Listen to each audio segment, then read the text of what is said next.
lunch pail, steel-toe boots. Anything short of a championship this year is a failure. Look at this boomer right here.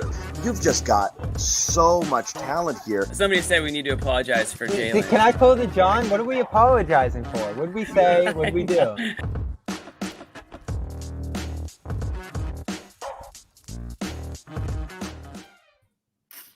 Yeah. No music.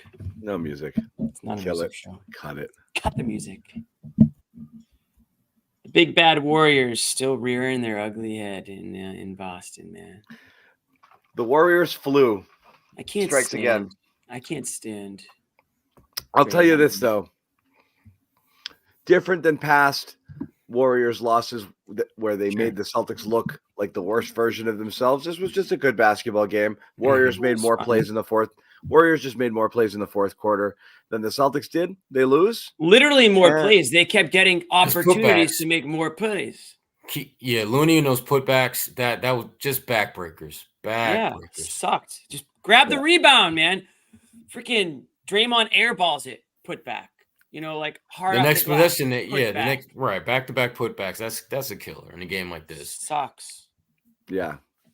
I hate Draymond. Anyways, go again. Yeah.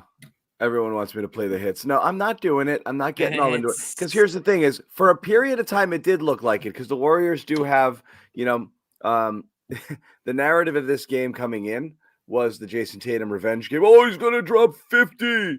And he was bad. He was turning the ball over. He's missing shots. Over dribbling. Celtics offense was really stagnant. Warriors. Look how happy you are.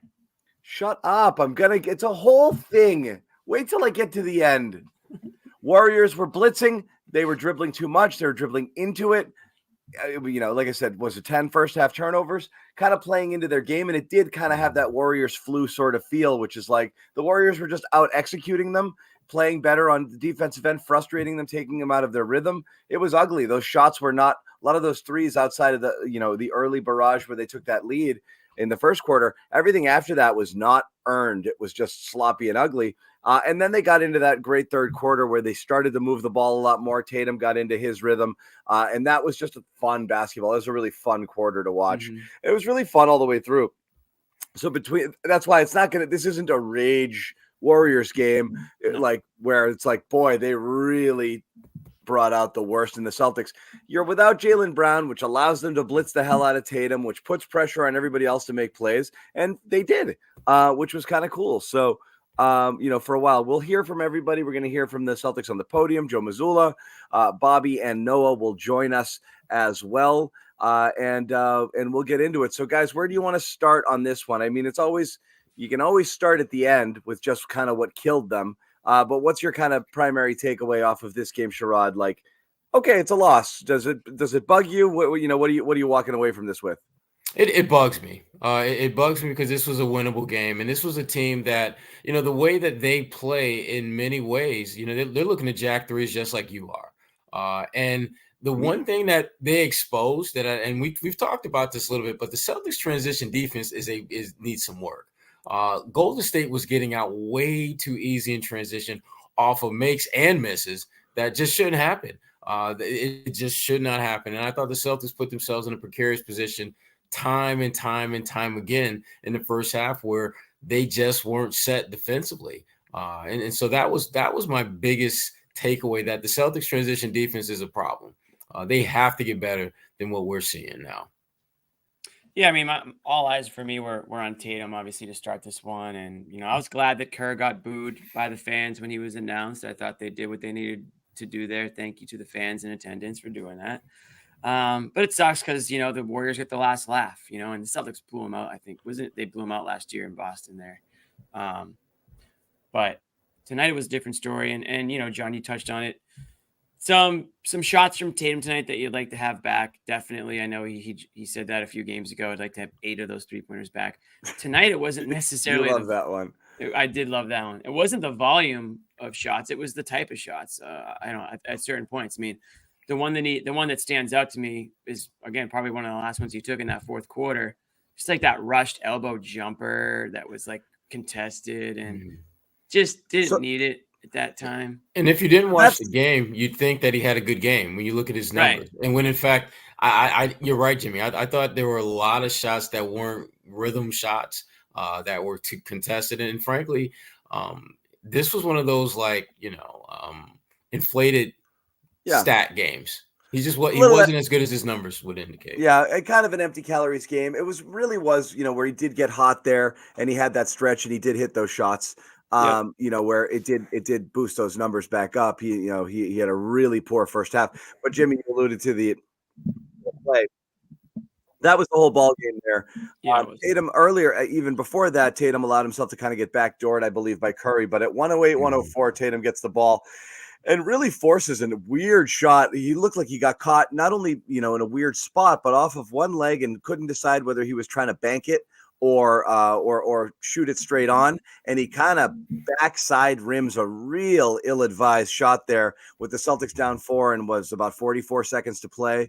And then falls asleep completely falls asleep ball watching, like he just out of body experience. And heel just walks to the corner and hits that 3. Warriors up 7, and that was the ball game. So that stretch right there, that was winning time. And and your best player, he's got to eat that one. He was awful. And you know what? There's not going to be, or there hasn't been, and there won't be that many crunch time, games or opportunities. And that was one of those ones for the Celtics tonight where it was, the final minutes. 5 or so, or whatever constitutes crunch time. But this is a crunch time, obviously, game tonight. And there was a little bit of lack of execution there on both ends. And, credit to the Warriors too. They're playing, they're winning differently than they have in past years. It's not just an offensive showcase. They're playing like one of the best defensive teams in the NBA, whether that's just effort, whether that's them realizing that they have to play defense now because they can't just outshoot everybody. And the Celtics might get to that point too. I mean, the Celtics play great two-way basketball, but the Warriors are winning. Look at their record right now. I mean, they're one of the best teams in the NBA. I don't think a lot of people thought that going into the season for sure. But that's how they're doing it, and they were able to double Tatum a lot tonight. And again, yes, Jaylen Brown was out, and that changes a lot of things. And obviously, you hope to have the Celtics full strength when the games really count towards the playoffs. But right now, teams are going to be able to watch this game back and take some things from it. And I think you'll start to see that more, let's hope that the Jaylen Brown injury isn't anything serious. It's kind of crazy how many guys have been dropping like flies. It feels like around the NBA right now, but the Celtics, when healthy, are the best team in the NBA, but a guy like Brown's out, that changes a lot of things. And they're getting guys stepping up, Pritchard stepping up, Queta stepping up. It's not like guys are just no-showing. I mean, they are doing what they can, and the Celtics made it a game tonight, and they had the lead in this one late, and they just gave it up. And whether that's lack of execution, whether that's just not being in the situation enough this season so far, where you have to make plays down the stretch, or whatever it is, they weren't able to do it. 2 things. We haven't gotten to it because we should, because it was great, and the Neemias Queta game. We will. Yes. Outstanding. Hold on 1 second. Wait for Bobby to do that segment. We're waiting. No. We'll get into it. Bobby had to, look, man, there's no denying he was outstanding, and he has been most of the games he's played, even, in where he has those spells where, you're not going to play. I mean, geez, Tatum sucked for an entire half, Yep. I mean, it's not going to, he's Queta. He's not, but he's been outstanding for the energy and for everything he brings. But 2 things. One, people are kind of beating up Joe a little bit in the chat. Look, you're shorthanded. You got to play with some weird lineups.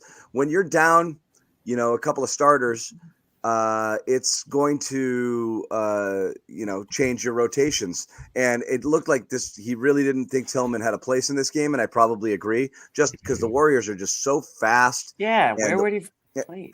And the way they double. And put pressure on people. You could see even those lineups out there where you had Horford and Luke and Queta, just they're not getting the ball out of their hands fast enough, So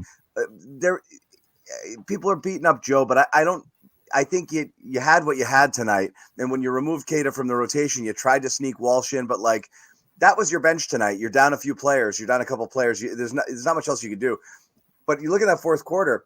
energy really sagged when Queta goes out of the game. I can't remember what the exact score was at the time, but I believe Celtics were up 5 or 6 or maybe 7. Queta goes out for a short spell there in Yeah, the it was fourth. short. It was really short, and he came right back in.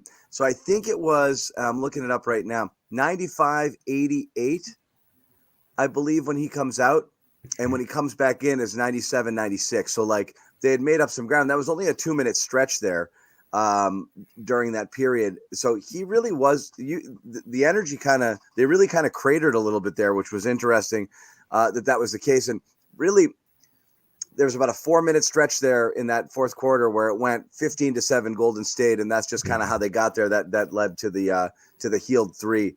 And that was really the ball game there. So yeah, Queta was integral there, and what I would question is, and I talked about this the other day, and Bobby texted me about it too. Is you're talking about lineups when you're a little bit shorthanded here, and yeah, I don't disagree there. I really do think that the 3-guard situation with a single big, and tonight that big was probably Queta. It was better than trying to force those double big lineups that I thought were a little bit goofy at times. Mm-hmm. I might have tried that as well, and that would have reduced Luke even further because Luke was almost unplayable tonight. And then he went out with a hamstring, but having him on the court at the same time as Steph Curry was definitely questionable because he just got eaten alive there on the pick and roll with Curry just picking him apart with these passes. So that was an almost unplayable situation there. And then, when you can't play Luke, you're down almost another guy because he was borderline useless there. So tricky. Like I said, Joe's catching a lot of heat, but I do think he didn't have great options tonight. Yeah. I mean, and that's, again, when you're dealing with a depleted lineup, that's just the reality of what you're going to do. You're trying to make the most out of the least. And they're going to be nice where you're just not going to be able to get it done. Guys just aren't going to elevate their play on that night to make things happen. But this was one of those things where the Celtics, they never really, I thought, got into a steady flow of impact players. I mean, Drew Holiday, we've seen games like this where Drew Holiday really steps up, and he was brutal tonight. Missed lots of shots that he normally knocks down. And you start going down the lineup, and there just wasn't that one guy that could catch fire, whether it's hustle, energy plays. Well, you know what, John? Here's the thing about Derek White. This is kind of his thing. Like him making 6 3-pointers in a game. 7. Is that 7? 7, damn, 7-16. That's kind of what he does. I guess he's at that point now where the good games a year ago for Derek White are fairly routine now. I didn't think he caught fire. I just thought he had a Derek White kind of game. But the bottom line is this: they're going to be nice where this is going to happen, where they're just not going to have, they're not going to find that one player that can kind of, rally the troops, and they're going to come up short. But to me, a lot of their problems were self-inflicted wounds, because as we talked about at the top, those offensive rebounds in the fourth quarter can't happen. You cannot let Kevon Looney have his way at the rim like that, multiple possessions. That was 4 points. That was just backbreaking 4 points because it was 7 offensive rebounds total for the Warriors in the fourth quarter, 10 second chance points. And really that was the game, especially late where they were defending. Celtics again defended fairly well in a couple of those late possessions and just couldn't. They just weren't getting bodies on people at all. These weren't weird offensive. These weren't long rebounds off of missed threes where the Celtics, had a couple of possessions where they're keeping the ball alive on that thing. It was just shot goes up. Nobody looks around. A Warrior just slipped right in, grabbed the ball for an easy putback. Really inexcusable stuff to not even find a guy, to at least check, let alone put a body on. So they really just let those guys have those boards uncontested, which is a real bummer on that. It sucks. And you know what? This is my boomer report. I've never in the world, I don't understand why it's not, I've never understood why it's not cool to box out in the NBA. I don't get what it is. I don't get the idea of not at least touching. I understand a lot of people do it based off of feel. It's so weird when people just stand and look up, without any regard for who's around you. What matters more than that? I've never really understood it. And I hate seeing those easy offensive rebounds where you're not even cognizant of who might be near you. The first thing you should be doing a shot goes up is at least feeling around for where the people are coming from. None of that. They just gave those things up easy. They weren't out battled. They just weren't even in the fight. Yeah, but I mean, I will say you are correct on the grand scheme of things for sure. There were a couple of really ugly misses by the Warriors, and sometimes those misses were so bad where it just landed in a Warriors like lap. I don't even know if I can blame the Celtics for all of them. Like the Draymond corner three, like what are you gonna do? That was such a horrible shot, and it's basically a pass, right? A couple of other ones, but it sucks. I mean, I know the Warriors have been doing this all year, but I mean, Kerr went 11, 1, 2, 3, 4, 5, 6, 7, 8.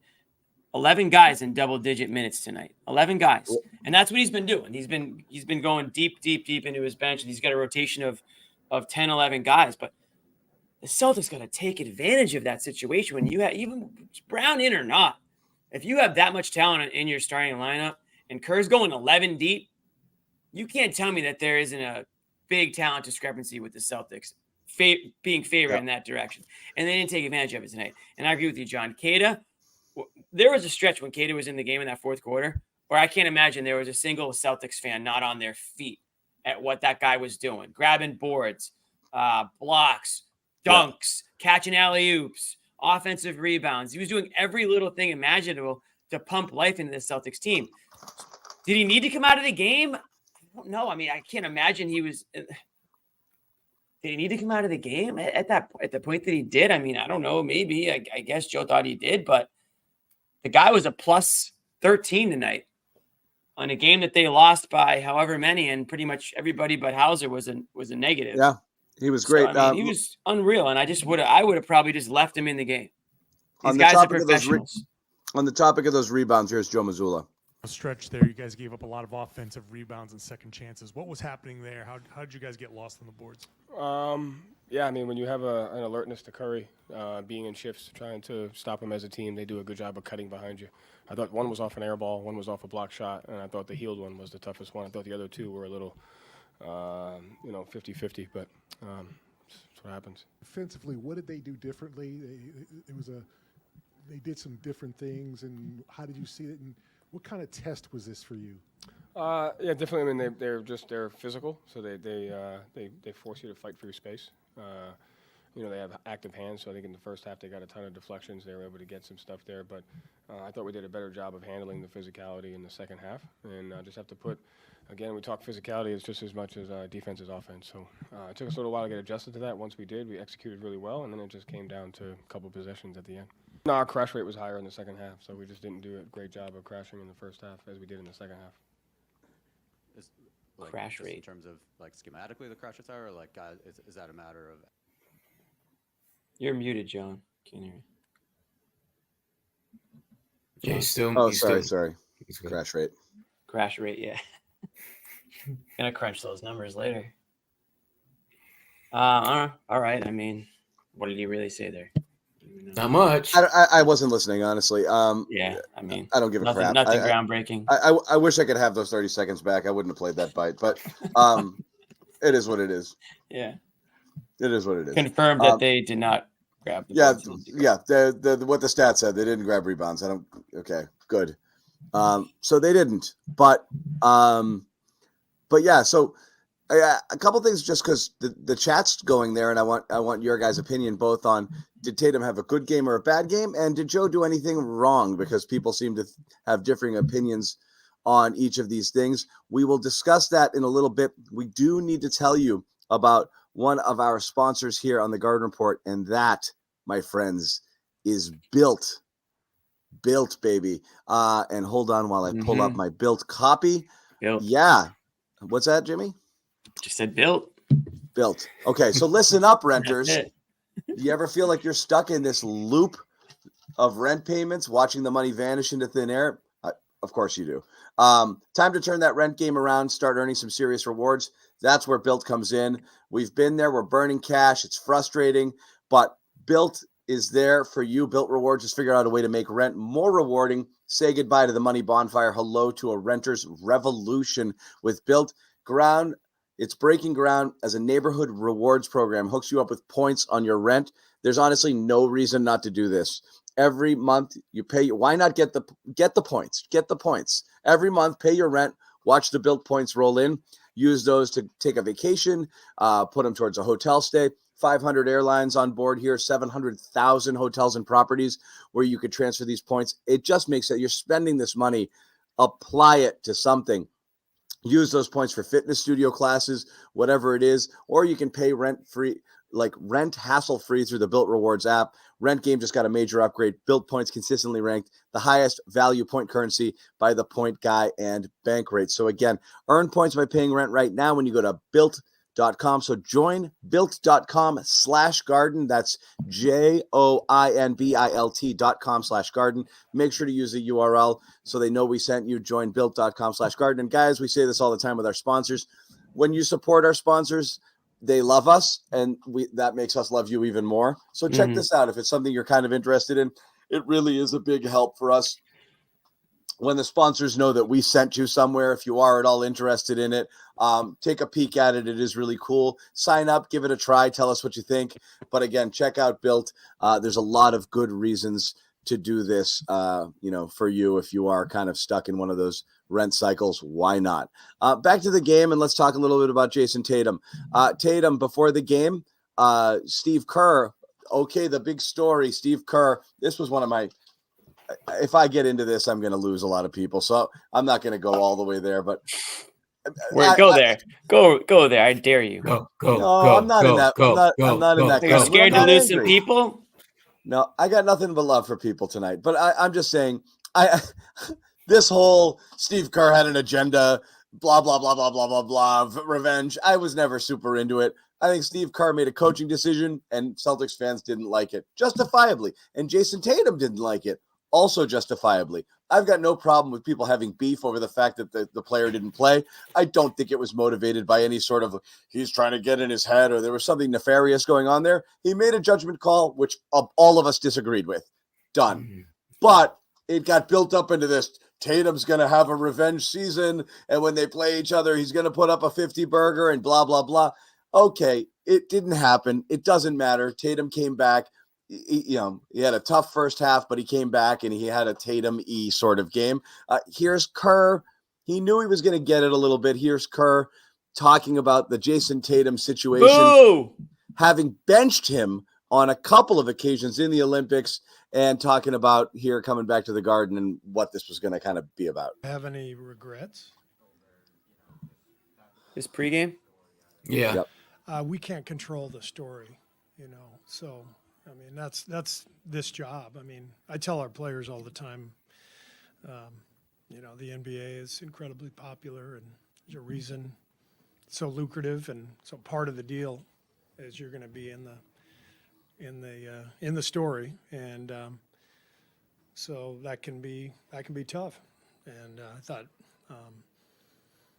from the beginning in Vegas, the whole thing was, hey, we're in this together. We got 12 Hall of Famers, and we're just committed to winning, and we won the gold medal. So I don't give it a whole lot of thought other than, I didn't enjoy, not playing Jason against Serbia, not playing Joel against South Sudan.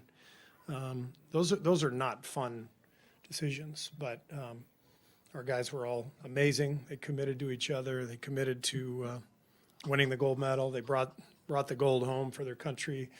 They all handled themselves with incredible dignity and class, and that's the real story. But we live in a time where, we have to talk about stuff that actually doesn't really matter. He's not wrong. The story, this was the problem, I thought, with all of the Olympics. It became this NBA fan agenda, Olympics, which is like my guy and what happened to their, whether it was Embiid or Halliburton or the Tatum situation here. And people just kind of puked all over themselves during that Serbia game, which was one of the most entertaining international basketball games ever played. And everyone's just mad because Tatum could have played more and it would have been different. It's just like, just watch the game. It was a good game. Gold medal game was more fun to watch. Look, there was a lot of fun stuff. But what I'm saying is Tatum was bad, whether he needed to get to play more, to be good, or honestly to just be given the ball and sit and be in the LeBron role or whatever. It just didn't happen for him. Whatever it is, I don't give a crap about it. But Tatum addressed it. Kerr addressed it prior to the game. So I'll ask you guys, because people in the chat here, hear some of the comments we're hearing. Kerr got in his head. Tatum can't play physical. Tatum has a Golden State problem. At the end of the day, look, I don't think he had an awesome game because he had some defensive lapses and he was in and out on some stuff. That's a pretty I know, and Sherrod, you said it's a little empty calories here. For the way they played him, blitzing him all game long and making life difficult, that's a pretty damn good stat line. So I'm not going to say I think this was a hard game for Tatum to play in for a lot of reasons. Golden State tried to make it hard. He was without his wingman. And he still acquitted himself fairly well after that real bad first half. Yeah. I mean, he did.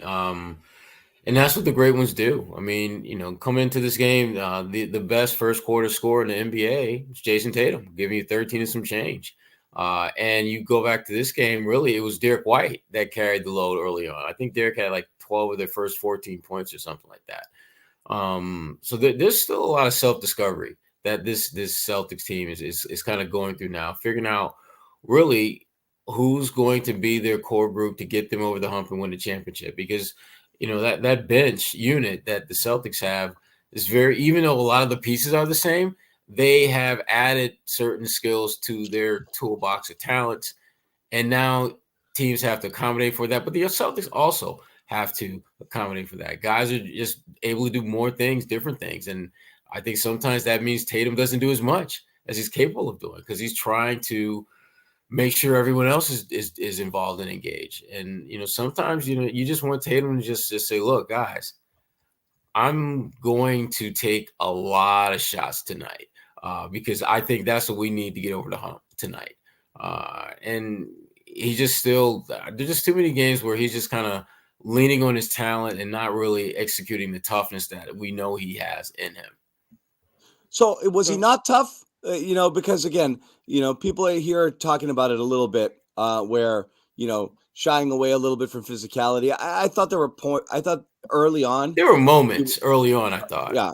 Early on, I thought, but I also think he, when they weren't giving it to him or the few times that he wasn't blitzed instantly and he had the ball, he went ISO early on and it wasn't pretty. Even the first three he hit was a bad shot, that he, got fouled on. Which was, ended up being a great play, but, how much you think, that got into his head? Because as I said, end of the day, he kind of fought through some difficult circumstances to turn this around and end up with a decent game, at least offensively. So but he stopped moving. He stopped moving the ball a little bit, especially in that fourth quarter. And that was a bit of a killer too. So that's going to be another knock there. We went back into that slowdown game there in the fourth. And I didn't love that as well, which is the walk it up, give it to Tatum, top of the key, wait for that single action to come and, kind of get off the screen. And that's what was killing. Golden State's waiting for that. They're waiting for that high screen to blitz and to get the ball out of his hands. So all of a sudden the ball's out of your best player's hands with 9 seconds left on the shot clock. It's no way to get into an offense. I'm not really sure why they were doing that again. That drives me insane. So I didn't love that in the fourth quarter. I wish Joe got them out of that, put the ball in D. White's hands and get some bodies moving. So that wasn't great. But yeah, any of the criticism fair, Jimmy? Well, I think he had a fine game. I mean, certainly if you just look at the points and whatnot, oh yeah, whatever. He was getting doubled like crazy. And you want to talk about, this was a game that Tatum had circled. Why can't we say this was a game that Kerr had circled?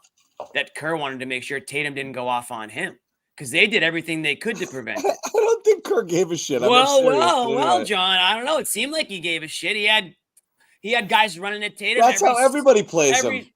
That's how they play him. Well, and he was slow to react in the first. It was working. It was absolutely that was a great strategy for I'm gonna double him instantly. I'm not gonna wait till he dribbles into it. The second he gets it, I'm sending a body. He was slow. You're just drinking. That's how he plays. You're drinking the Kerr Kool-Aid, Mr. Cool. I don't really care. Blah blah blah. who's to say Kerr didn't have this game circled too? They did everything they could to stop Tatum tonight. He still ended up with 32. I don't think Tatum had a bad game. I think he had some bad moments. And in those moments, when the Celtics maybe needed him to elevate his game, that's not what we saw. We saw a bad shot. We didn't see the playmaking Tatum that we've seen in certain games this year. And again, maybe because they had so many bodies flying around him. And he didn't have Jaylen Brown, who is obviously a guy that can come up in big situations and forces the defense to be more honest. So they were all over Tatum in this one, and he still ended up with 32. I think if the Celtics pull this one off down the stretch, we're talking about a much better Tatum, regardless of whether or not Tatum had anything to do with it. We're talking about Tatum a little bit differently tonight. The Celtics figured out a way to win. They cracked the defensive scheme that Kerr put down there. But for me, it was lack of execution from the Celtics team as a whole. Drew Holiday didn't do much tonight. You already talked about guys like Cornette who didn't do anything. Brown's out. I know I'm forgetting somebody who didn't have much. Oh, Horford. I mean, it wasn't this one falls on Tatum type of a loss. I'm not going to say that. So is it going to go down in the history books as one of his best games? No. Worst games? Absolutely not. He did enough for them, I think, to compete and to win this game. He just didn't get enough from his teammates around him. Okay. And I'm done with the this is a Tatum circle game. Kerr had this game circled too. You don't think Kerr has pride and he doesn't hear all the criticism? Oh. He waves to the fans tonight when they booed him. He knows what's going on. He's not an idiot. I mean, he is an idiot, but he's not an idiot. He's Jimmy. I'm gonna have to disagree with you on that, and here's why. On They what? played about Kerr having this game circled. I think there's this stretch Kerr has circled when you're playing the Celtics, then you're playing Cleveland, then you're playing Oklahoma City, all three on the road. You can't lock into this one damn game, especially for his team, the way they've gotten off, the start that they've gotten off to. He wants to see how do they match up against these really good teams. I think for him, it wasn't just the Celtics game. He's looking at all three of these games. But you can't tell me that he won. You can't tell me that he didn't want Tatum to drop 50 on them tonight. Obviously, I mean, when in what world does he want Tatum to drop 50 on him? But exactly, never worry. I mean, that's so it's a game he circled too. They had a focus tonight too to shut Tatum down, and every team obviously does. But they were able to, whatever he decided to do was successful in the beginning of that game, and that maybe threw Tatum off a little bit. But I think Tatum rebounded. What I mean by rebounded is, came back into it a little bit in that second half. Ultimately came up short. I'm not going to say it was a bad Tatum game, but I'm also not going to act like this game didn't mean anything to Kerr either, because we're just saying John's over there trashing Tatum because it might mean a little bit extra for him, which, maybe it was. It might mean a little extra to everybody in that situation. That's so a F leap. you too, John. That's a leap. In fact, I've been defending Tatum. The chat thinks he had an awful game. I'm telling you, this was a hard game to play in. I'm defending that's kind of what I said. I mean, they focused on him like crazy. I'm saying this was a difficult game to play in for him because they went at him, and I say he didn't have JB. It was much harder for him.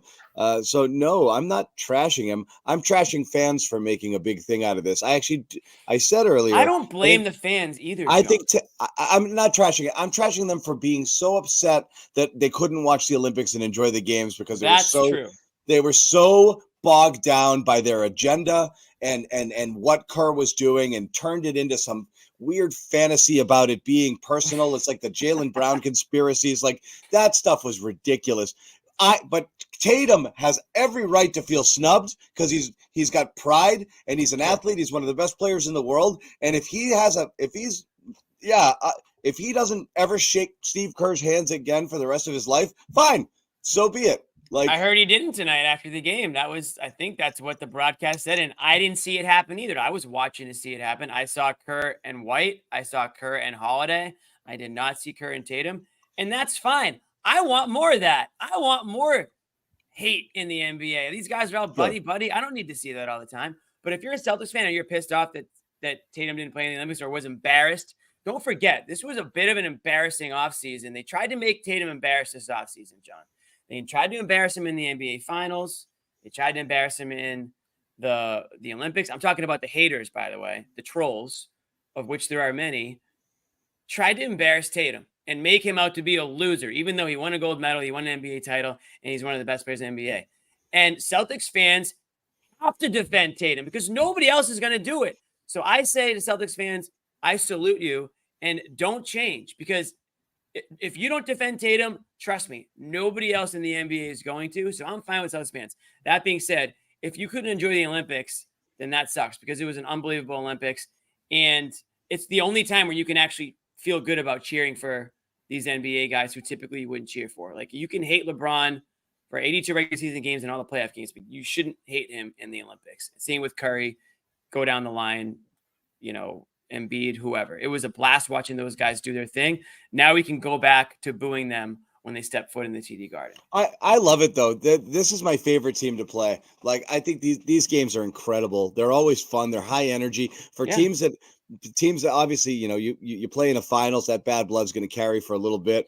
For a couple of years after, for sure. But they're always. The 50-point game obviously was wildly entertaining, but all of these games are fun and tightly contested and like competitive. And so I think it's super fun playing them. There's definitely mutual respect that goes on here. You're talking about the last two NBA,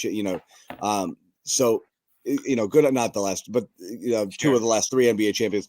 Perhaps the last two dynasty-esque teams, maybe. We'll see if you never know. Can become one. Celtics want to try to get there. Nice to see the Warriors back again. Them being Are they legit? Are they real? I like them. They're deep. They're deep. Their bench is good. Clearly. And I think that gave the Celtics problems tonight for sure. Tatum's coming to the podium in a little bit, so we'll get to hear from him. We're getting in the Golden State locker room. We might get some post game from Kerr and some post game from Draymond Green as well. So stay tuned for that. Quickly, we do want to tell you about another one of our sponsors, and who doesn't love Prize Picks? Of course you do. Of course you do. Get real. Best place to get real money sports action, 10 million members. Pick more, pick less. At least two players shot up to win 100 times your cash. Yes, sir. With as few as 4 correct picks. Get in on Prize Picks right now. Best way to get in the action. All you have to do is download that app. And if you want to get that special offer you see on the screen, bet 5, get 50 into your account. Just plug in that code CLNS. You don't have to win and you get it right away. Prize Picks also offers weekly promotions lead out to big payouts like Taco Tuesday. Each Tuesday, Prize Picks discounts select player projections up to 25% to provide even more value for your lineups. So again, go to check it out. Download the app today. Use the code CLNS. Get 50 instantly after you play your first $5 lineup. Once again, code CLNS, $50 instantly after you play that first lineup. Prize Picks, run your game. We also run your game. We also want to tell you about Game Time. Nice. Want to get in and check out some of your favorite shows, sports, teams, whatever it is. Get in there, get in on Game Time. NBA action, the atmosphere, you could tell the atmosphere in the arena was awesome tonight. Sherrod, you were there. You could tell Golden State comes in, there's a buzz. And that's the type of game that you want to get to. So when you see that opportunity, go to Game Time right now. Download that app. You browse through. You pick your seats. Great features there. All-in pricing. View from your seat. Super deals. Lowest price guarantee. And there's cancellation protection. Prices go down the closer you get to Game Time. So it's really, really a great thing. Again, all you have to do, download that app right there. You see it. You get $20 off your first purchase when you use it. Nice, Jimmy. Nice first purchase. Yeah. Terms do apply. So again, get in on the action with Game Time today. Let's get back into it. We did not. And again, we're waiting for Jason Tatum. When he comes up, I'm going to kind of jump in because I do want to hear his thoughts here. But we have not gotten fully into the Neemias Queta discussion. And again, I know we always save these for Bobby so we can dunk on him a little bit. But like even poor Bobby, look at him. Look at this guy. Bobby can't help it. Yeah, he has to now. Wait a second. One of the unsung stories in the NBA. Wow. Celtics might have found their center of the future. He's your future center. He's your future center. Unbelievable. Bobby Manning, what are we doing? Now that's a guy who wants to be on the right side of history. He's learning from his past Here mistakes. he is, your starting center. Bobby is basically a walking, Yeah. talking, tweeting apology cam right now is what Yeah, he he is. really is. Wow. Oh my goodness. You hate to see it, but you love to see it. There's nothing you can do here. And I'm not dunking on Luke. You said the other day, and this isn't agenda based. We always were questioning, like, why not Queta? You know, and it's always a question Yeah, of, I was like, play that guy. Wait, yeah, see that play guy right play the try- tall guy that dunks and grabs boards and is athletic. Try him. This guy. Put him in. That's always been our question, but it's so easy to fall in love with these What does guys for he these do? small flashes, right? But Queta's now doing it like I did not see this coming, not in terms of performance. I did not see Joe trusting him with real minutes, and now Joe's freaking starting him. And now, honestly, I feel like Bobby with this level of hyperbole, but you might actually honestly be better going single big to start a game and with Queta as the starter. It's not absurd at this point. It's almost, like I said, I've always put him at 60 or 70% of Rob in terms of his impact with his athleticism and how he gets the game. That's climbing a little bit. It's ticking up. There's a lot of energy there, and it's doing a lot of different things there. So I definitely, the chat's all over it with double big. I freaking hate it. I hate the Horford Queta. Even though it worked beginning of the first, beginning of the third, I don't love it. I don't want to see it. I'd rather them space that stuff out. But right now, you're legitimately having a conversation where even when Porzingis comes back, Queta's getting minutes. Like he's now, I hate saying, I didn't want to say he's replaced Luke, but when Cornette comes back, he has.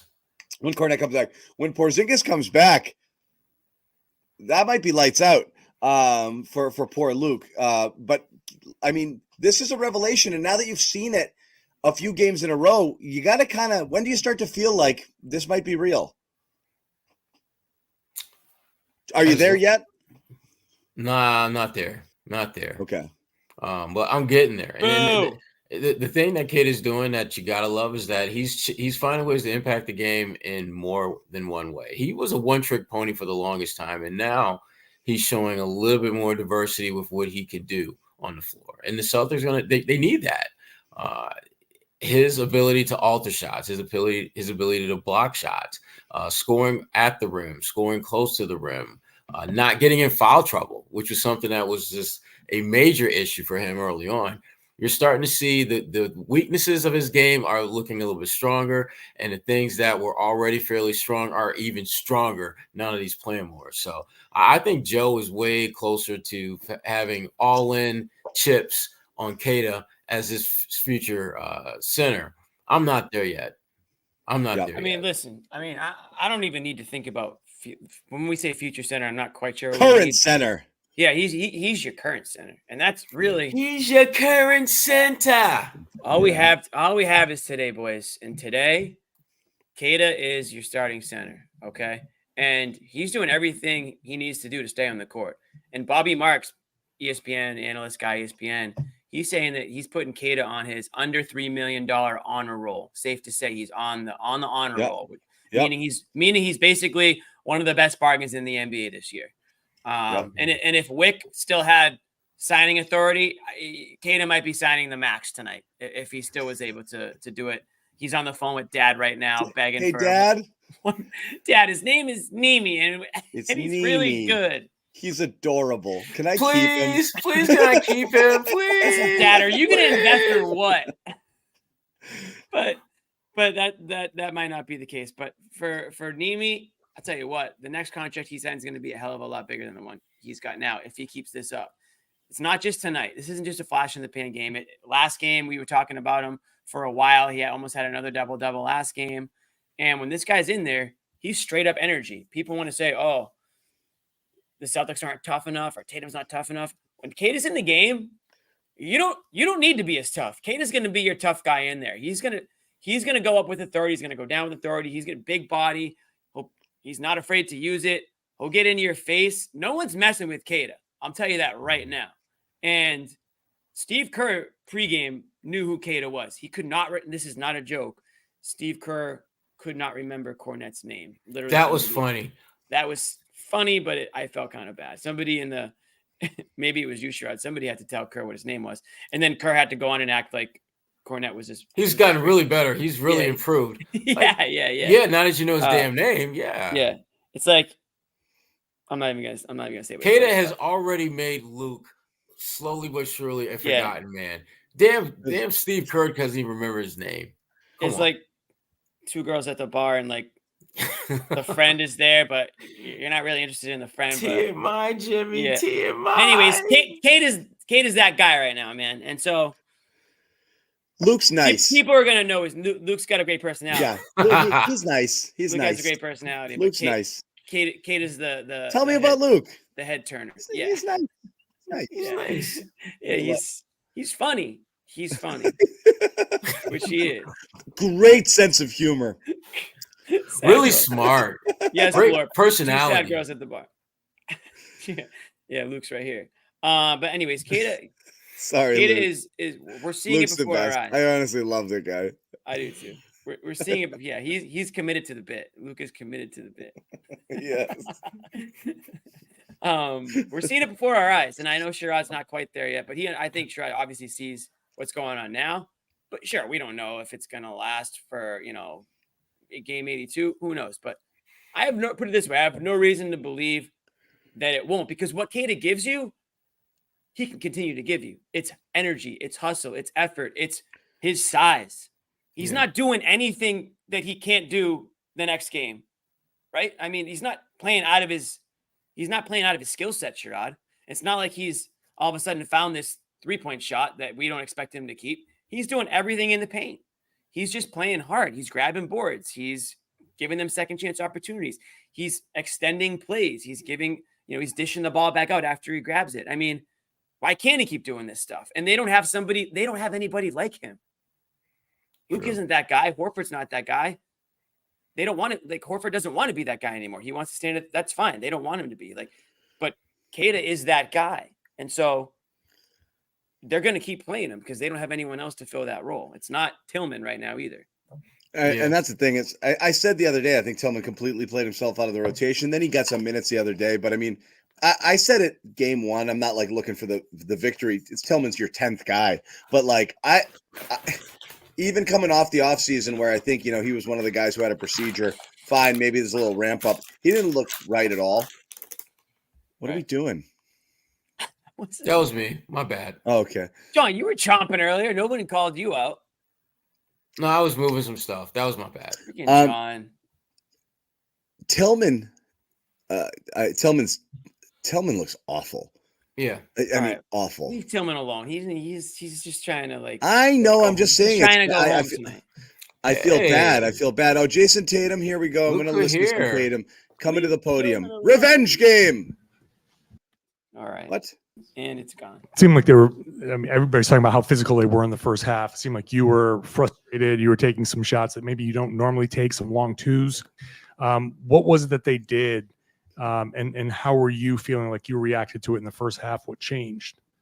Yeah, I think they just did a good job of being more physical. And he's like one of obviously they were, blitzing all of the ball screens. I came off and I got him now. We weren't, or I can speak for myself, a little rushed in the first half. And I think in the second half just accepted it and played with more patience and made the right read more often than not. Is that something that you kind of have to get more used to? It's almost like relearning. It seemed like last year maybe you would have handled that a little bit better, maybe a little bit sooner, but because it's a new year, you just kind of have to get used to that stuff all over again. No, not relearning. I understand every defense. We just didn't have our best first half, and we picked up in the second half, but we just got to be better.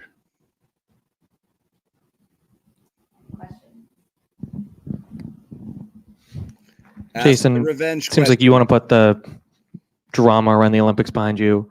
Coach Kerr said as such at the beginning of the game. The fans seem to lean into the drama. How much, if at all, was that on your mind, and how much do you think it impacted your game? It wasn't on my mind. Yeah, just another Wednesday, another game, another opportunity to come in and try to be the best player I can be, and another day to just try to get a win. What did you see in the late game execution, and what are some things that you guys know you need to work on going forward? Just some of those 50-50 balls in critical moments.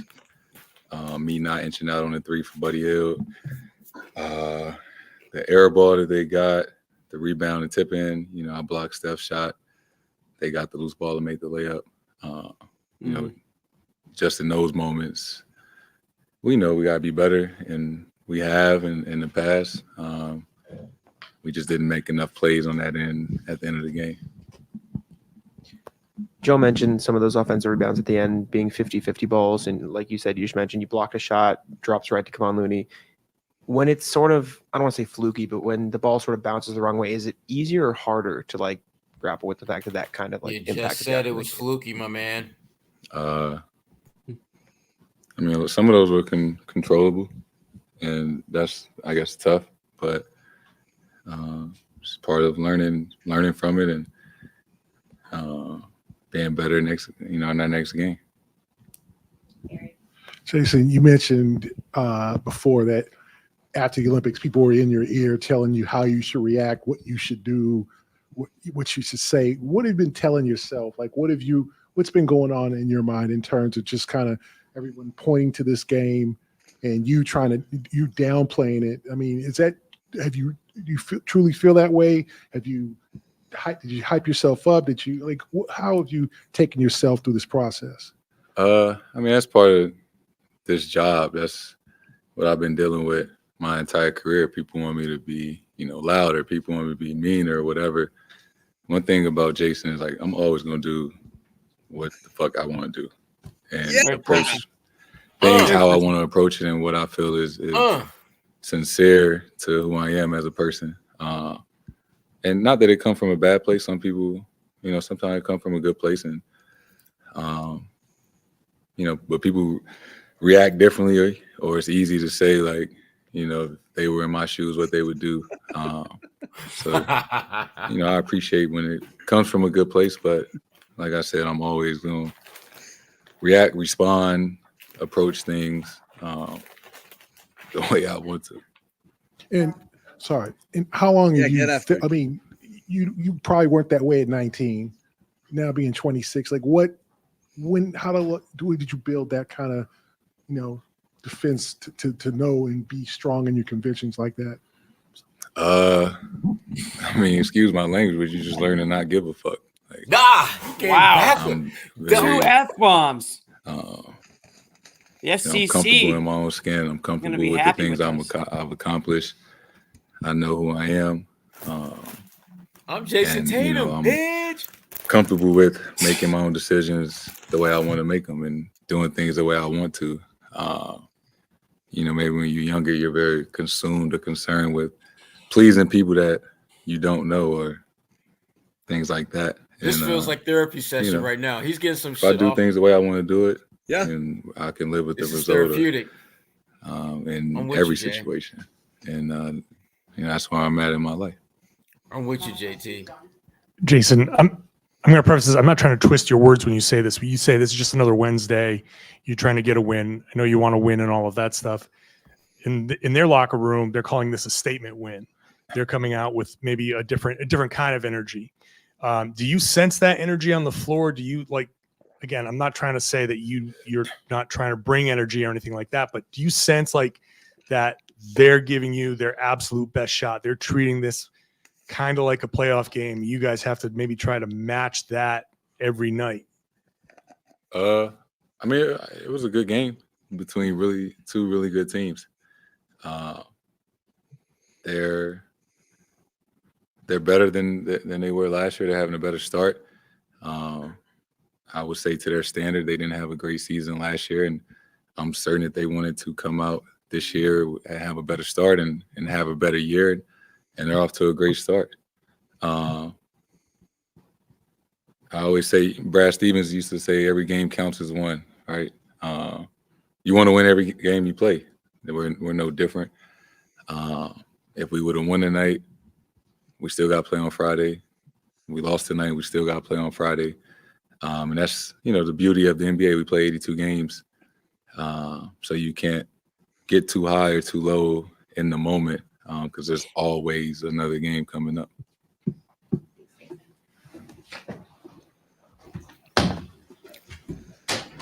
That felt like a therapy session, y'all.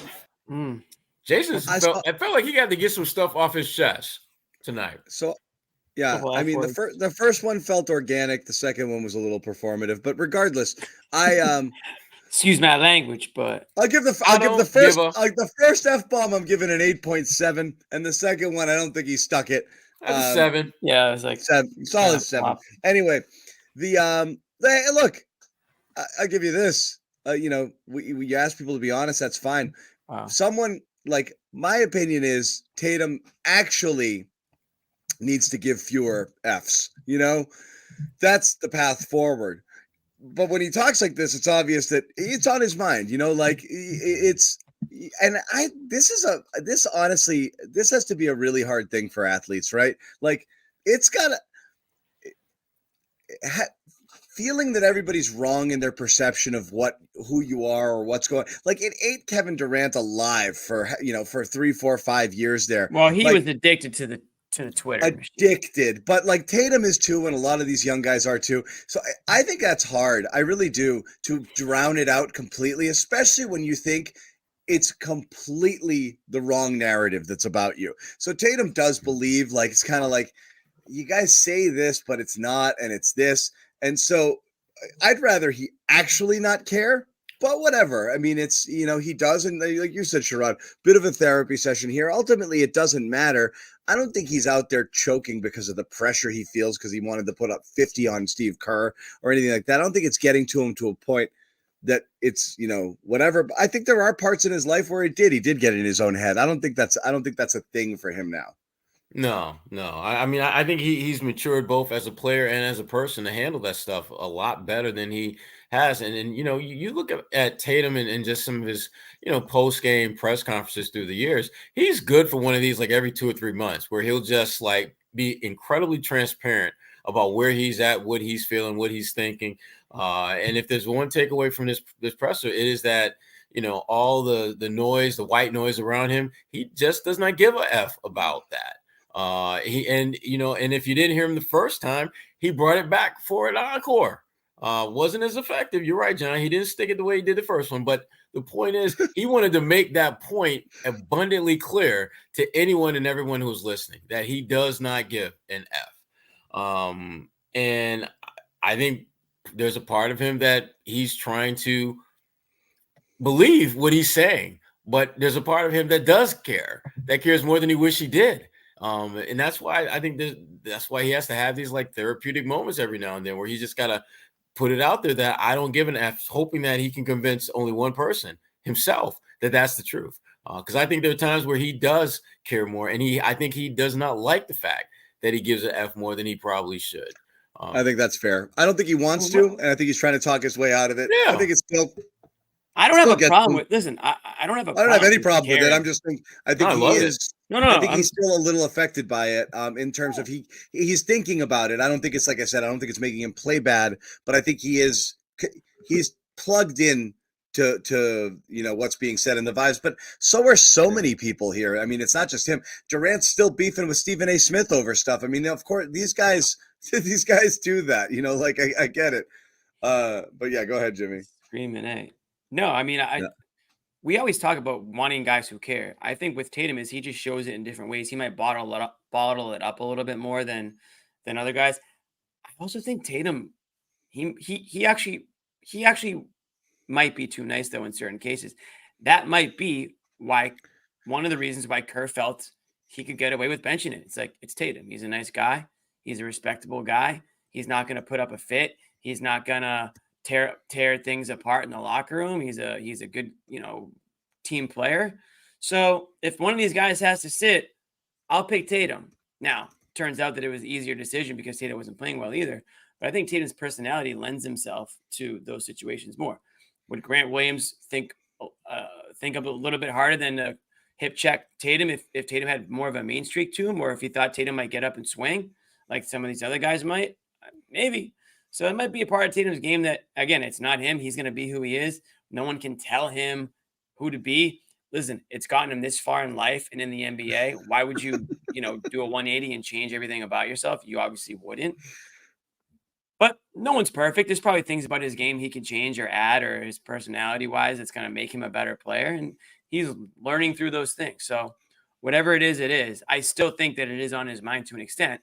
but you're not going to go up there and admit to something like getting the best of you, and all that stuff. But it's human nature to, if you feel like you were wronged by somebody, if you feel like you were embarrassed, or if you feel like a situation embarrassed you, it's human nature to want to perform to, beat that, right? The next time around, the next chance you get. I mean, that's just everybody. I feel like it's not just another game or another moment, It is what it is. Anyway, good interview. I'm glad Gary pressed too. I can't stand when it's like, look, this is the storyline of today's game. Stay on topic. When the questions veer off, I'm glad Gary stuck to it, and and Corrales jumped in as well, because you do want to hear his thoughts. Gary's playing all the hits this year. Well, you want to hear his thoughts on it. You really do. And so I did want to hear what he thought about it and whether it was on his mind. And it's good insight. So I'm glad those guys stuck with it and kind of, I certainly didn't badger him, just kind of like, hey, talk about it a little bit. I'm here. I'm here for you. I want to hear from you. It looks like I've got some Peyton Pritchard sound. Peyton Pritchard again playing a role in tonight's game. The new sixth man of the year favorite. They tell me 16 points, 3 of 11 from 3. He was a little jackerific here. So are a lot of guys just launching a ton of threes. But here's Pritchard talking about the game. Controlled the physicality in the first half. Kind of like they were blitzing us, took us out of our rhythm. And then I feel like we just started kind of making the simple two-side pass and open things up. But we just got more physical and handled their pressure more. Did they surprise you guys a little bit? No, we knew they were going to do it. I mean, we just got to be better to start it. I mean, we only had 40 points in the first half, but we held them under 50, so we played decent defense, but offensively we got to be a little bit better. You could change like that as opposed to maybe somewhere in the flow of that first half. I mean, we knew what they were going to do, so we came out and we were ready for it. They were blitzing every screen, so we talked about it and we came out and got great shots and turned it around. But obviously, we just got to be better at the end of the game, rebounding. It just really came down to the physicality part. This is a good test for you guys at this point. 100%. I mean, we're not going to sit here and dwell over this. It's like you said, it's a really hard-fought game. We learn from it and get better from it. I agree on the good test thing. You don't get a lot of games like this early where it's like, okay, it feels like anywhere close to meaningful. It almost sucks when you play good good rivals, from other teams early in the year when people are either hurt or things aren't, like nobody actually cares as much, or the second night of a back-to-back. This was a good early season test for the Celtics. And honestly, I'm sure Joe's going to love the loss because he can point to a bunch of things from a execution and effort standpoint, particularly down the stretch, that they could have done better. But it's fun to have a game like this. I totally agree with that. Yeah. Jimmy, you about to say something?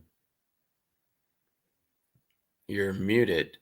I wasn't going to say anything for the first time, actually. Wow. What?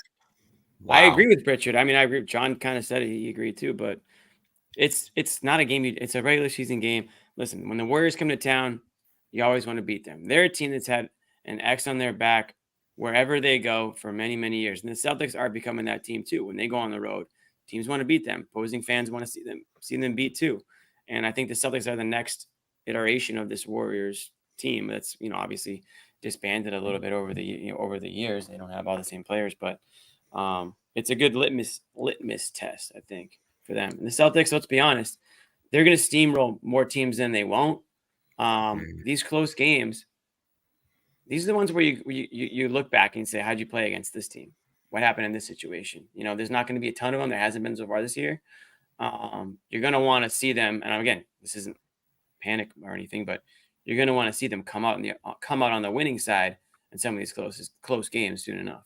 For sure. Well, over the course of the next few weeks, there are going to be games that the Celtics are going to play that are going to stick out more than others for not having Kristaps Porzingis.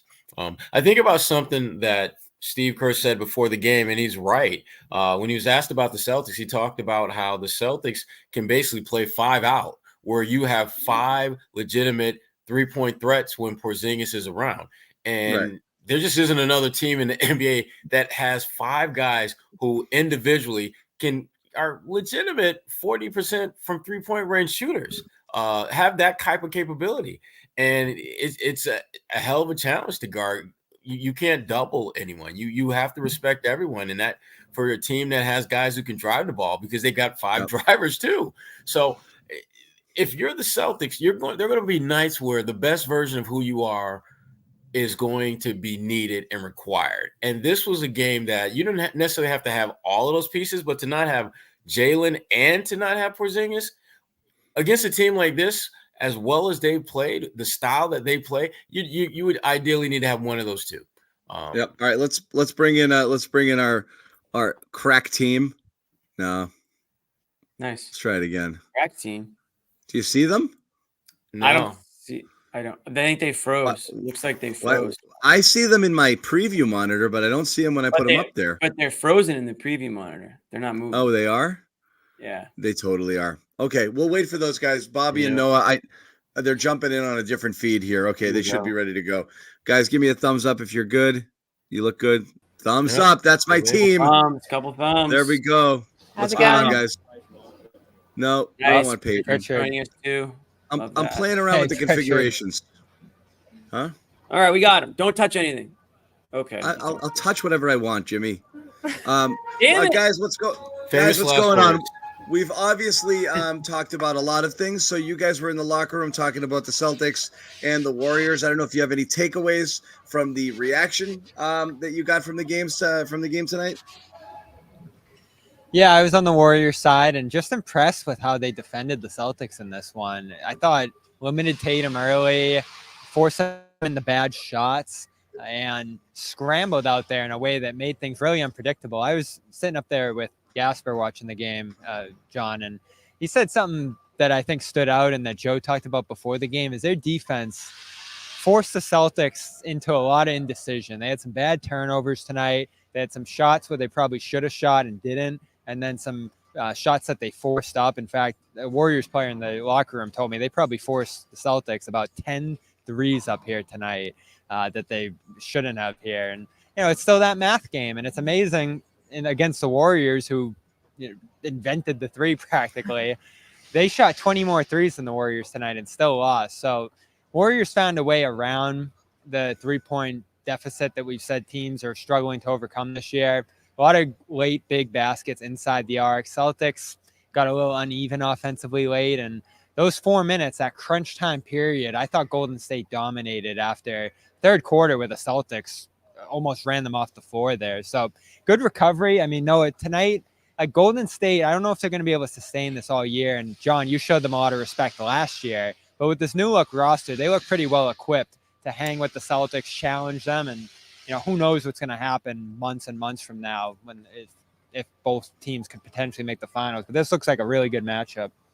Yeah, I mean, this is a deeper Warriors team, and I thought it was unusual to see the Celtics so scattered, like early on, like those kind of like AAU level, like you're getting trapped and you're passing off of behind people's backs and off of your feet and things, and they totally calmed down. And Derek White said, it was bad in the first half, and it was very uncharacteristic offense.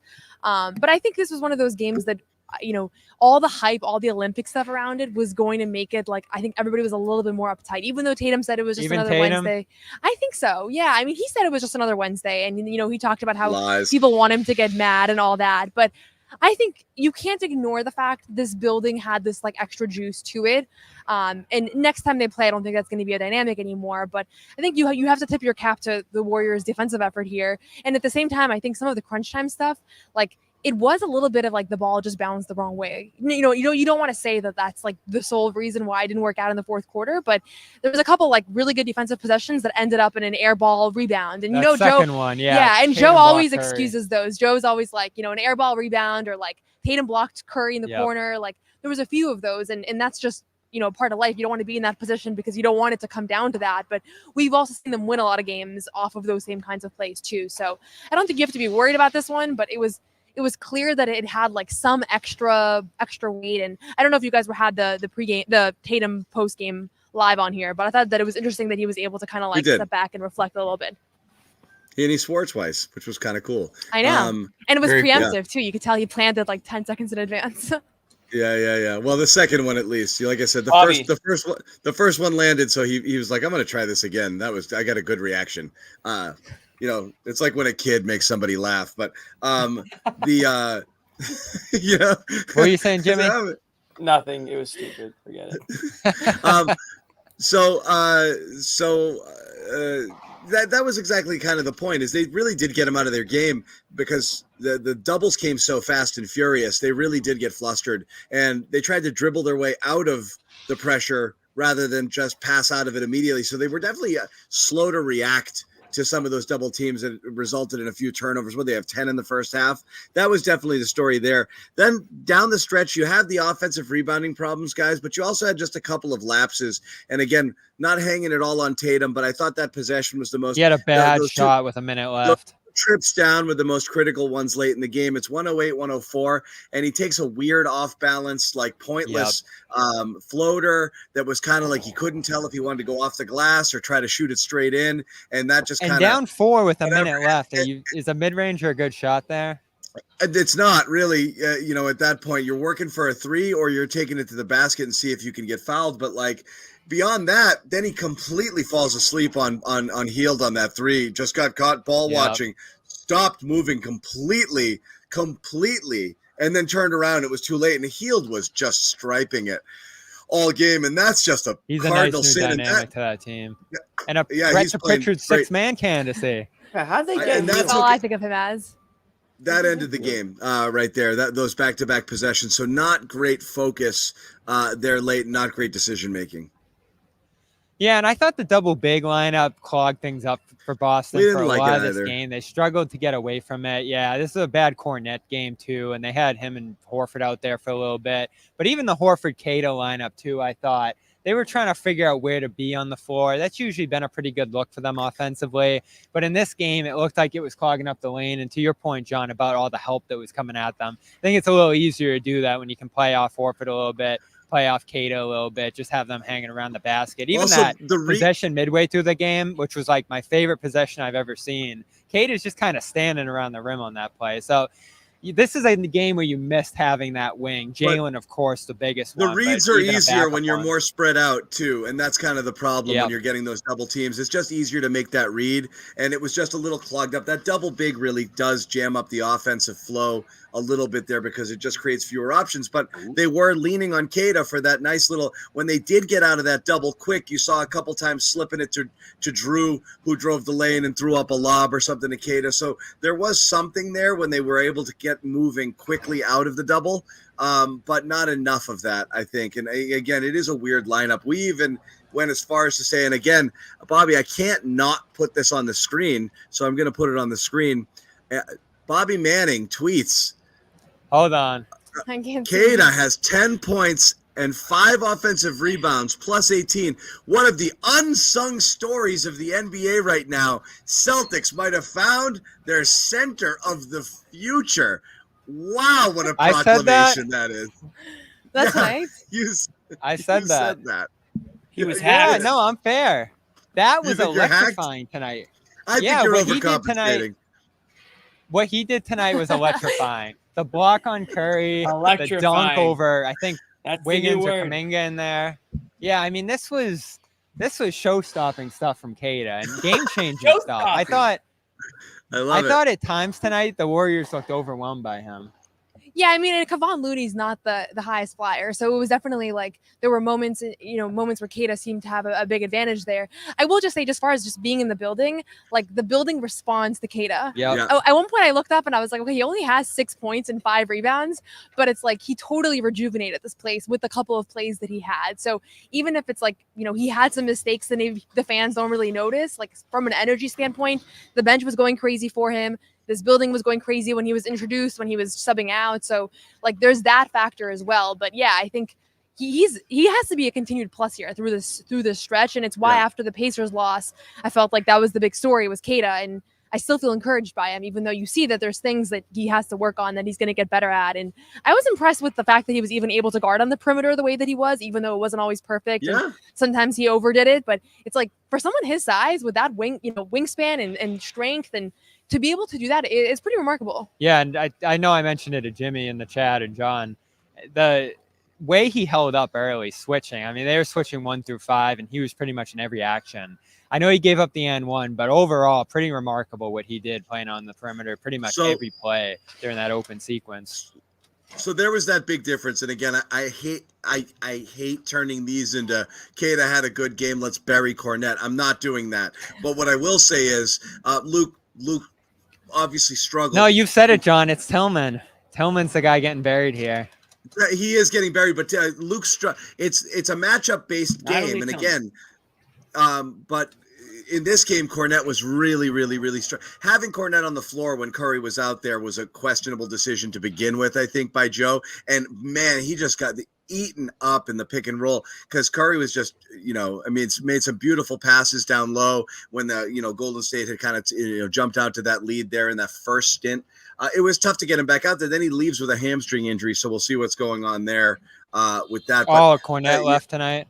Yeah, Cornette left with a hamstring and didn't come back. That's why you didn't see him. Not just a Joe decision. He might have gotten another rotation, but no. He didn't. We've said that's why Queta had that really brief. Queta had that really brief respite in the fourth, which incidentally also was kind of a time where I felt like the air went out of the Celtics lineup a little bit when he came out. They had a 5 or 7 point lead, and when he came back in, it was only 1. But also the energy kind of dropped there a little bit. But I think that was also because Luke wasn't available, and he wanted to close with him, so he pulled him for a couple of minutes and then got him back in there. But yeah, Luke had to leave this one with the hammy. Yeah, and I was curious going into this game which way they were going to go with the starting lineup. I was asking around here, earlier in the day, and there wasn't any clarity about which way they were going to go, but there was a sense around the team that they want to see him in this matchup. This is a challenging matchup. I think the Warriors have probably one of the most complex offenses in the league.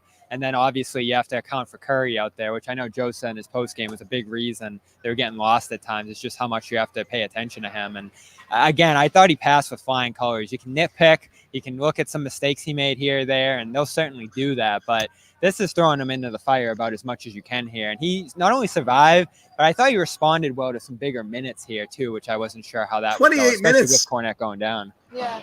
And I think honestly, like we've been talking about this, he's not going to get better to the extent that they need him to, unless he has these high profile, significant minutes, fourth quarter banging against experienced centers. Like you can't just feast on the Charlotte Hornet backups. That was not a Luke diss, but I think that we wanted him to see him against Joel Embiid and Giannis and like these really impressive guys. And I think that, tonight there wasn't like a powerhouse on the Warriors side, but like you said, it's a very complex offense and he held up. And so I think this is what you really should care about if you're a fan of the Celtics in November, like less so the outcome of a game. Obviously you want them to win every game you watch, but I think like this is a very encouraging development that you're seeing here, and the trust in him is obviously really high. And I loved the remarks in Atlanta, which I wasn't there for, but just what Joe was saying about how he's really better than he even thinks. Like Joe doesn't like going there a lot, but I felt like he kind of let himself go there and just say, there's a really high ceiling here. And John, these kind of experience, I think probably instilled that in him, right? Like, I'm starting against the Warriors.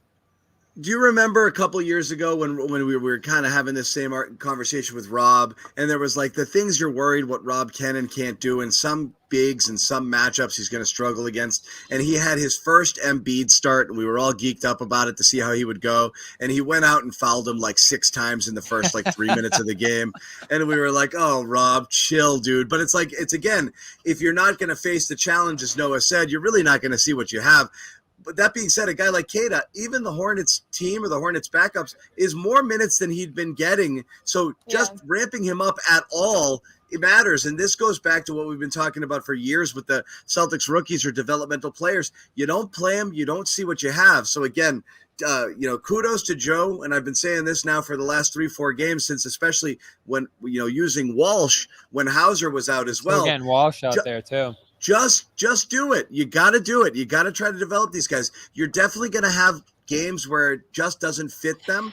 But there's now no longer a game where you're like, Queta's unplayable today, and that's not something you could have said a while ago, which is a huge thing. I use the the expression "found money." Like it's not just someone you can plug in an emergency basis. It's now becoming like an asset to your team. I don't think that's something people had on their bingo card entering the season. Like Queta is going to play and be important and impactful. I've got people in the chat here, and I don't think it's crazy, but it's a Bobby Manning level of hyperbole suggesting they start him right now. He might start the next 2 weeks. Brown's out, Cornette might be out. Instead of Al, like just a single big with a Queta, start as well. I know he's been starting alongside Al, but that would be a real. Yeah, it's an interesting thought.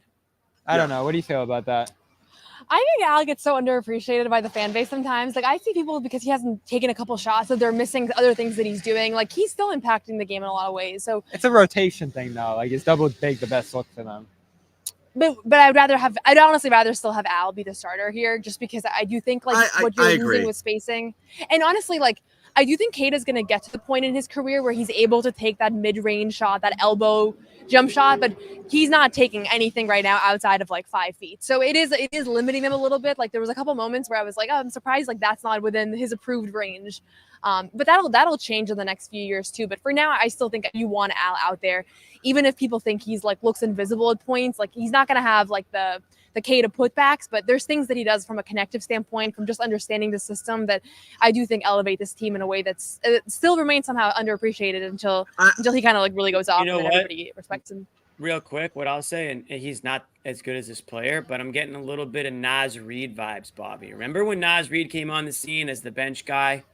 He was the energy guy for the Wolves. Yes. Yeah, I'm not saying Naz can shoot. I know they're not the same player, but it's the same vibe. It's the same energy and vibe that I get when Queta comes into the game. He gives him that life that they were lacking, and he's baby Rob. He's baby Rob. They needed that life tonight too, missing a lot of shots. Yeah. I mean, if they didn't have his offensive rebounding in this game, you're looking at the Celtics falling behind by much more, not able to claw back into the game midway through. He changed a lot tonight. And it was like an old-fashioned NBA game. I felt like baskets were so hard to come by. The building's not used to it. We're used to hear, three-pointers falling constantly. And so all of a sudden it was you need something. And he ate up all that energy for sure. And maybe that is the Naz Reid comparison, is just that's where I'm getting how much the Minnesota fans love him. I could see him turning into that player in Boston. I said this earlier. He's the only guy on your team right now that does what he does. And that's why there's a role for him. Who else on this Celtics team is doing Queta things? Nobody. You know what I enjoyed watching tonight? And again, Luke does you a few guys at the game. Here we go. Oh, no, he doesn't. You guys at the game wouldn't have this, but it was Doris Burke was a huge Rob Williams fan. She would have games where she was just just look at what she was just gushing over his athleticism.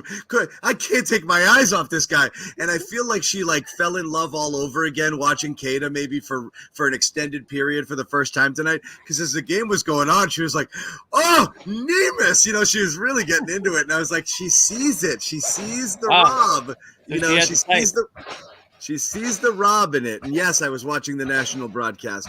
But hey, I'm all in. Yeah. But there was some fun there. And again, I guess you guys said it earlier, but you can live with some of the stuff that he can't do, or that he's going to mess up, from time to time. And again, you had, 2 games ago where Joe pulls him out and he has kind of a tough love talk. And then he talks about it after the game, how he takes my coaching and other people go up to him and they coach him and he works with it, which is great, because then he has a second stint, where he's extremely impactful.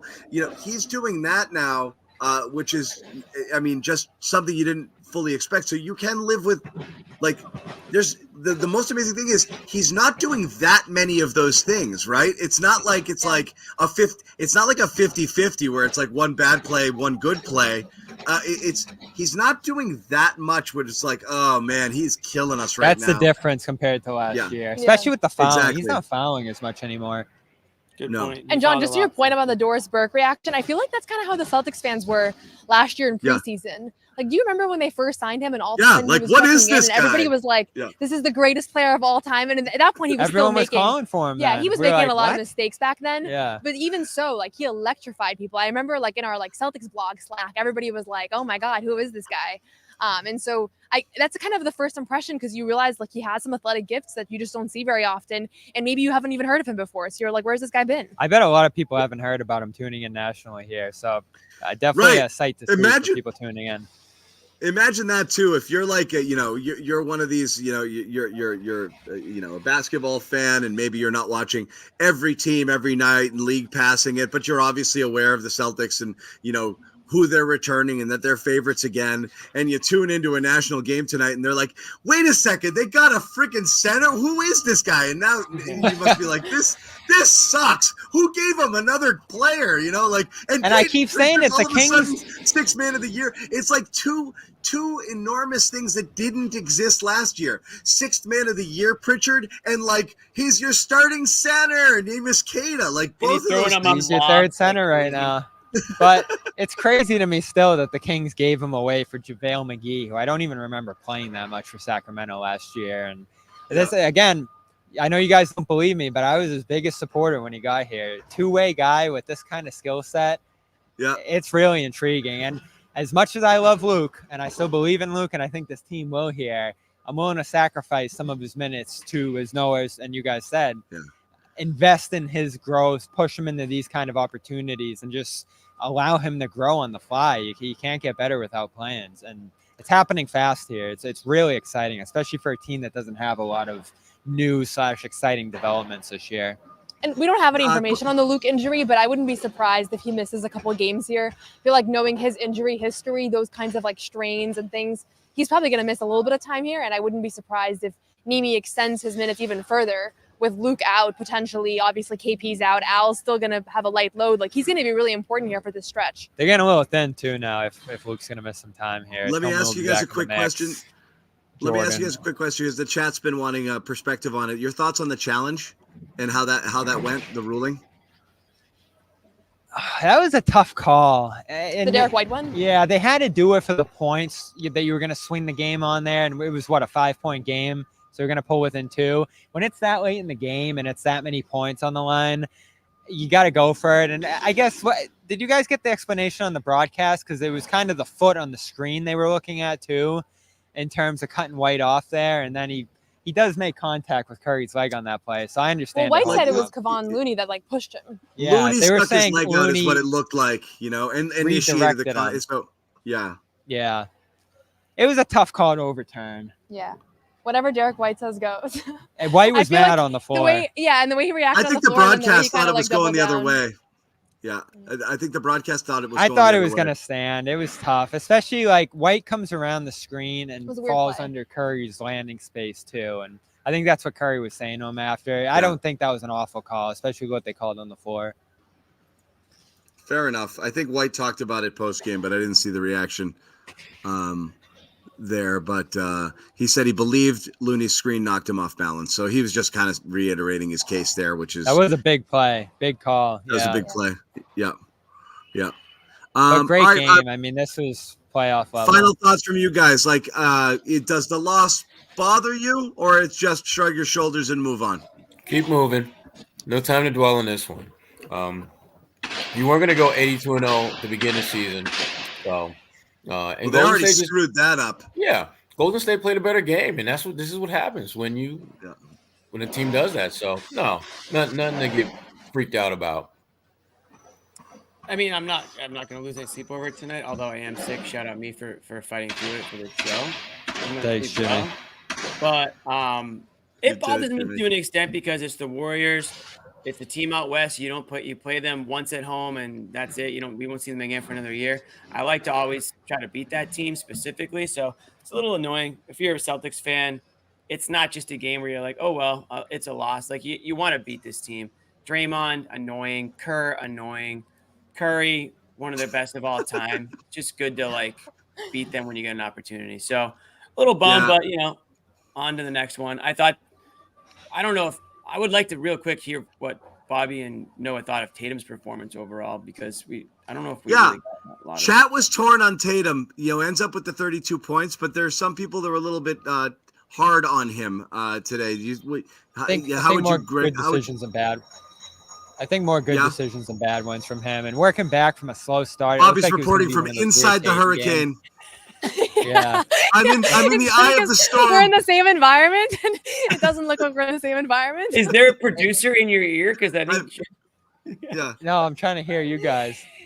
This was a game that started slow for him, and it looked like it was going to be one of those deer in the headlight games that we've seen from him in the past against the Warriors. Their defense is scrambling, and he's trying to figure out where the reads are and all that. And so he worked out of that. I thought he made some good passes, some good reads. Again, that play, I think it was in the third quarter, where they got like 2 offensive rebounds and the ball was flying all over the place, and they ended up getting this perfect Tatum 3 at the end of it.